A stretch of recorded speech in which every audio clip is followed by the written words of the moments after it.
हालमाजिबो होनाङा बे प्रमद बर' गोविंद इउजि फेरेंगा आरो सानैसो लिडारखौ गाव गावनि गादिनिफ्राय जेब्ला आउट जागोन गामिनि हालमाजि बिबानबो होनाङा मुंख्लं खामफ्राफ्राव पस्टार थाबनायनिफ्राय जुदि दिनै जागायोबा दिनै बर' हारियाव बिनिख्रुइ दुखुनांथावसिन जेबो गैया एक्स एनडिपिफोरनि आखायाव हगारना हो आर्मि शासन 3rd डिग्री लागावनि बेबायदि दुथां खामानि मावग्राफोरखौ 5 बोसोराव एक्स एनडिपिफोरखौ लेलाय लेलाय साजा होदों जोबथेसालियाव थानाय हारिनि मोखां देखायनाय मानोना बिथाङा बर' हारिनि बिफा आरो दिनैनि दिन हारिनि मोखां देखायनाय मानोना बिथाङा बर' हारिनि बिफा आरो दिनैनि दिन बर' हारिनि गेजेराव गिथावना जाबाय फिफा उपेन्द्र ब्रह्मनि मुसुखाखौ बुफायनानै जायफोर गालांदों एक्स एनडिपिफोरनि आखायाव हगारना हो आर्मि शासन 3rd डिग्री लागावनि बेबायदि दुथां खामानि मावग्राफोरखौ आरो लोगोसे प्रमद बर'आ 5 बोसोराव एक्स एनडिपिफोरखौ लेलाय लेलाय साजा होदों जोबथेसालियाव थानाय केस गोनां एक्स एनडिपिफोरनि न'खर प्रमद बर'आ 5 बोसोराव एक्स एनडिपिफोरखौ लेलाय लेलाय साजा होदों थां हाग्रामा महिलारि सारनि खाथियाव सोरबा आबसु सोरबा इउपिपिएल सोरबा उमुग उमुग बेबायदि हाग्रामा महिलारि सारनि गोसोआव बेबायदि गैया नाथाय प्रमद बर'आ एक्स एनडिपिफोरखौ बोसोरबायाव साजा होदों लेलाय लेलाय साजा होदों प्रमद बर'आ नोंथांमोनाव जि आखाइ दं जोंनावबो दं नोंथांमोनाव जि खुगा दं जोंनावबो दं नोंथांमोनाव जिबादि आथिं दं जोंनावबो दं प्रमद बर' जेननाय लोगो लोगो मानो फिफा उपेन्द्र ब्रह्मनि मुसुखाखौ मानो बेबायदि बानायखो जायफोर दुथां बे दुथांफोरखौ एक्स एनडिपिफोरनि आखायाव हगारना हो आर्मि शासन 3rd डिग्री लागावनि बेबायदि जोंनि बर' हारिनि गेजेराव सासे गेदेरमानि मुसुखाखौ बेबायदि खालायग्रा दुथांफोरखौ एक्स एनडिपिफोरनि आखायाव हगारना हो जों खोनादोंसोमोन जेब्ला दुलाराय बर' फरायसा आफादनि आन्दलनाव प्रमद बर' सारा गावनि न'आव थांफिनोबा लंपेन्ट सिफि गस्ला सिफियाव फैसा लाङाबा गावनि हिन्जावा जोबोर रागा जोंगोन जाहैदों लंपेन्ट सिफियाव गस्ला सिफियाव जेब्ला फैसा लांफायो अब्ला प्रमद बर' सारनि हिन्जावा मिनि खुसि प्रमद बर'जों रायलायगोन जाहैदों आरो लोगोसे जोंनि खोनानो मोननाय मथे गावजों एखे लोगो सान्दुं अखा खस्थ' खालायग्रा जायफोर आन्दलनाव जाय गेदेरमाफ्रा प्रमद बर'नि खुंथायाव प्रमद बर'खौ गावनि न'आव लोगो हमनो थाङोबा मोजां गाज्रि सावरायनो सम होआमोन जाहैदों माथोखौनो होसायामोन जाहैदों जोंनि खोनानो मोननाय मथे सोरखौबा बुनाय सोरखौबा दम होनाय गाज्रि खामानि मावनायाल' दुथां नङा लिडारनि सभाब गावनि आंगो लोगोफोरखौनो मोजां बेबहार खालायाबा बे मानसियाबो दुथां नङाना जों खोनादोंसोमोन जेब्ला दुलाराय बर' फरायसा आफादनि सोद्रोमाफ्रा गावनि बिमा बिफानि हाजिरा मावनाय दाउ फाननानै माइ फाननानै सोरनिफ्रायबा 100-200 दाहार लाबोनानै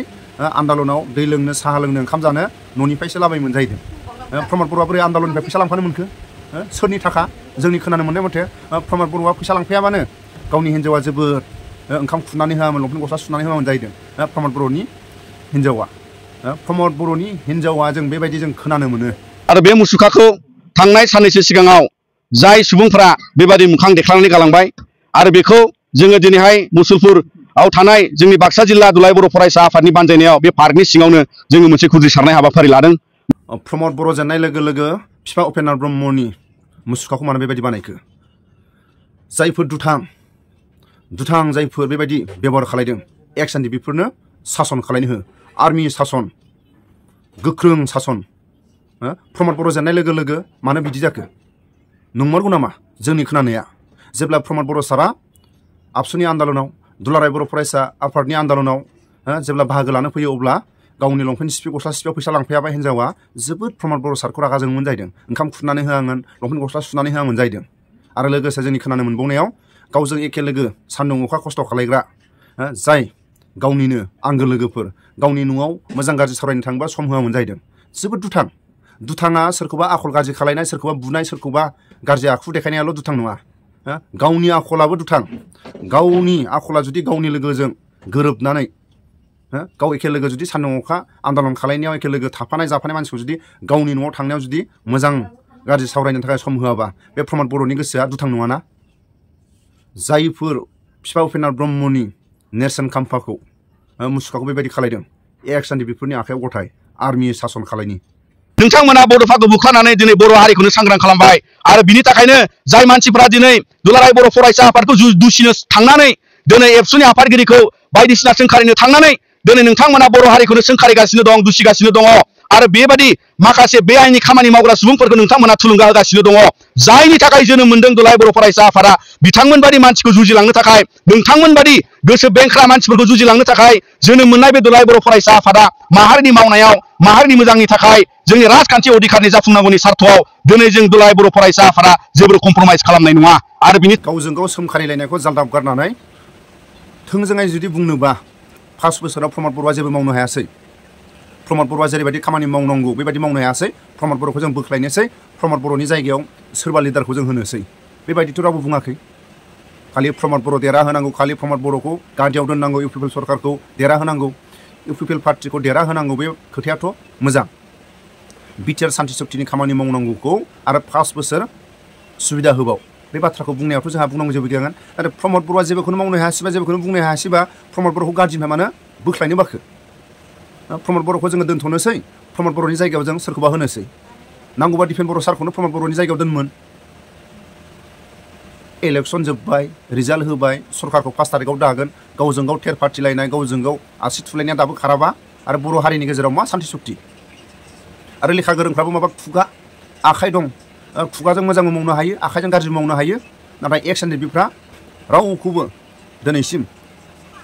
बुंनांगौ बाथ्राखौ बुङाखै धैर्य थानो गोनां जादों नाथाय डेन्जारसिन खामानि मावनो हायो एक्स एन डि पिफ्रा